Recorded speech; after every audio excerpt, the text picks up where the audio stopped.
Hello everyone, I hope you all are doing great.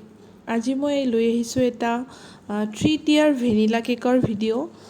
ভিডিঅ'টোত মই দেখাইছোঁ কেক কেইটা মই কি টিনত বনাইছোঁ, মানে কেনেকুৱা জোখৰ টিনত বনাইছোঁ এণ্ড কেনেকৈ টিয়াৰ আপ কৰিছোঁ। চ' ভিডিঅ'টো চাই থাকিব শেষলৈ আৰু কেনেকুৱা লাগে নিশ্চয় জনাব। যদি ইউজফুল হয় নিশ্চয় জনাব কমেণ্ট বক্সত। তো মই প্ৰথমতে যিটো কেক ক্ৰাম কোটিং কৰি আছোঁ সেইটো মই 6 ইঞ্চৰ টিনত বনাইছোঁ। মোৰ ঘৰ লগত বৰ্তমান আছিলে 6 ইঞ্চ, 5 ইঞ্চ আৰু 4 ইঞ্চৰ টিন। আচলতে তলৰ টেয়াৰটো যদি 6 ইঞ্চৰ হয়, ওপৰৰটো কমেও 1.5 ইঞ্চ কম হ'ব লাগে, মানে এটলিষ্ট 4.5 ইঞ্চ মানৰ টিন হ'ব লাগে, কিন্তু মোৰ তাত 5 ইঞ্চৰ আছিল। চ' মই 5 ইঞ্চৰে বনাই দিছোঁ, যেনি তেনি মিলাইছোঁ আৰু ডিজাইনটো ভাল দেখা কৰিবৰ কাৰণে। আৰু কেকটো আছিলে থিম কোকোমেলন। 3-4 বছৰীয়া বাচ্ছা এজনৰ কাৰণে অৰ্ডাৰ কৰা হৈছিলে। তো তেওঁলোকক 1.5 কিলোত 3 tier কেক লাগে বুলি কৈছিলে। তো মই প্ৰথমতে 6 ইঞ্চৰ যিটো কেক হয় সেই কেকটো আগতে ভালদৰে ক্ৰাম কোটিং কৰি ফ্ৰীজ হ'ব দিছোঁ। এতিয়া মই এইটো 5 ইঞ্চৰ কেকটো বনাই আছোঁ। 5 ইঞ্চৰ কেকটো মই বেলেগ এটা বেছবৰ্ডত কৰি লৈছোঁ। ফাৰ্ষ্ট যিটো বেছবৰ্ড ইউজ কৰিছিলোঁ সেইটো আছিলে মোৰ 10 ইঞ্চৰ, য'ত মই 6 ইঞ্চৰ কেকটো বনাই পেলাই ক্ৰাম কোট কৰি পেলাই ফ্ৰীজ হ'ব দিছোঁ। এতিয়া মই 5 ইঞ্চৰ টিনটোত বনোৱা কেকটো ক্ৰাম কোটিং কৰি আছোঁ। 5 ইঞ্চৰ টিনটোত যিখিনি মই কেকটো বনাইছোঁ, আচলতে মই পাৰিলে ছাইডটো মই কাটি দিব লাগিছিল, কিন্তু মই ৱেটত ওপৰ নিচে হ'ব বুলি সেইটো কৰা নাই, গোটেই 5 ইঞ্চটোৱে ৰাখিছোঁ। যদি আপোনালোকে কেকটো আৰু বেছি ধুনীয়া কৰিব খোজে, 5 ইঞ্চ থাকিলে তাৰ ছাইডৰ পৰা অলপমান কাটি তাক 4.5 মান কৰি দিব পাৰে। আৰু এইটো মোৰ 4 ইঞ্চৰ টিনত বনোৱা হয়। যিটো মই মিনি কেক বনাওঁ সেইটো মই এই টিনটোতে বনাওঁ। তো মই এনেকৈ তিনিওটা কেক এটা এটাকৈ ক্ৰাম কোট কৰি পেলাই ফ্ৰীজ হ'বলৈ ৰাখি দিছোঁ। তাৰপিছত মই তিনিওটা কেক এদিন আগতে, মানে এৰাতি আগতে মই এই ক্ৰাম কোটিংখিনি কৰি আছোঁ।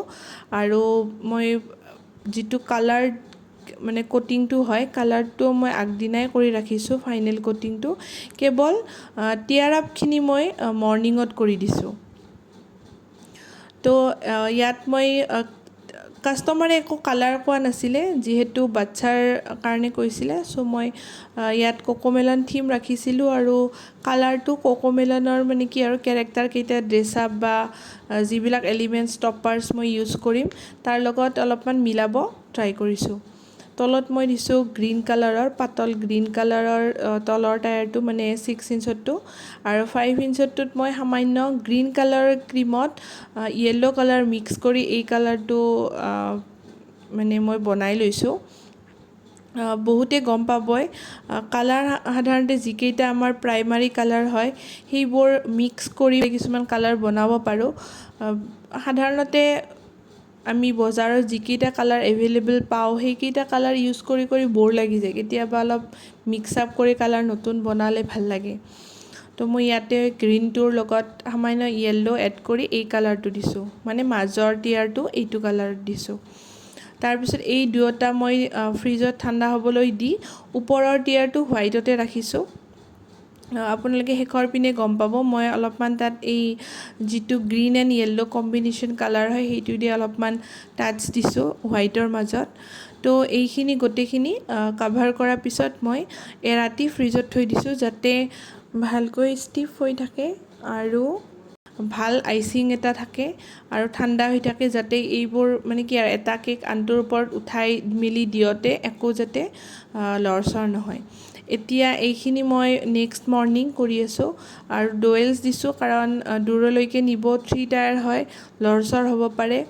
চ' মই ইয়াত ডুৱেলছ দি দিছোঁ, যাতে ইয়াৰ ওপৰত থকা, মানে 5 ইঞ্চৰ যিটো মিডিল টিয়াৰৰ কেক আছে সেই মিডিল টিয়াৰটো যাতে তলৰ টিয়াৰটোৱে ভালদৰে মানে ওজনটো ৰাখিব পাৰে, তাৰ কাৰণে মই ডুৱেলকেইটা দি দিছোঁ। এতিয়া মই কেক কেইটা টিয়াৰ আপ কৰিম, আৰু যিটো মোৰ কাৰণে বহুত মানে ডাঙৰ টাস্ক হয়। আটাইতকৈ বেছি ভয় লাগে মোৰ এইখিনি কাম কৰোঁতে, কাৰণ ইয়াৰে আগৰ ভিডিঅ'টো মই কৈছোঁ 2 tier কেকত যে মই কেকটো যেতিয়া ষ্টেক কৰোঁ, মই ওপৰত তুলি দিওঁ, মোৰ বহুত ভয় লাগে, বাগৰি যোৱাৰ মানে এটা ভয় আছে মোৰ। তাৰপিছত মই ইয়াত দেখা পাইছে 5 ইঞ্চ আৰু 6 ইঞ্চ হোৱাৰ কাৰণে ইয়াৰ এজত বেছি এটা গেপ নাই, সামান্য আৰু গেপ থাকিলে মানে ভাল দেখি। কিন্তু 5 ইঞ্চ আৰু 4 ইঞ্চত চাওক অলপ গেপ বেছি আছে, মানে এইটো 5 ইঞ্চতকৈ অলপমান বেছিয়ে হয় মোৰ যিটো কেক টিন হয়।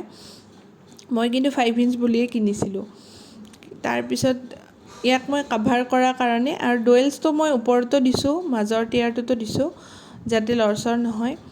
আৰু এই যিখিনি মাজৰ এজেছ হয় অলপ আনইভেন হৈ আছে, সেইখিনিত মই যিটো মাজৰ টিয়াৰৰ কালাৰ আছিলে সেইটো ক্ৰীমেৰে ৰিবন বনাই দিছোঁ। কেকটো ইনকমপ্লিট হৈ থাকিলে ভাল নালাগে, অলপমান ৰিবনডাল দিলে কেকটো কমপ্লিট হোৱা যেন লাগে। তাৰপিছত মই ওপৰত যিটো মই কৈছিলোঁ এই কালাৰটোৰে মই এটা হোৱাইটত টাচ দিছোঁ। প্ৰথমতে মই এটা যিটো নজেলটোৰে এটা ফ্লাৱাৰ বনাই দি তাক মই জিপাত আমাৰ পেলেট নাইফ হয়, সৰু পেলেট নাইফেৰে ওপৰৰ পিনে অলপ টানি দিছোঁ। তাৰপিছত মই কোকোমেলনৰ যিবিলাক টপাৰ্ছ আছিলে মোৰ লগত সেইকেইটা মই ইউজ কৰিছোঁ, ছাইডত বহাই দেখিবলৈ বহুত কিউট হৈছিলে কেকটো। আপোনালোকে ফটোত বা কেমেৰাত কেনেকুৱা দেখিছে নাজানো, কিন্তু মই নিজেও বহুত মানে মোৰ ভাল লাগিছিলে কেকটোৰ কালাৰটো, মানে বাচ্ছাৰ কাৰণে বৰ ধুনীয়া কালাৰ আছিলে। চ' এনেকৈ মই কেকটো ৰেডি কৰিলোঁ। আপোনালোকৰ কেনেকুৱা লাগিল কেকটো নিশ্চয় জনাব, আৰু ভিডিঅ'টো কেনে পালে সেয়াও জনাব। চ' লাষ্ট ফাইনেল লুক এয়া। থেংকছ ফৰ ৱাচিং।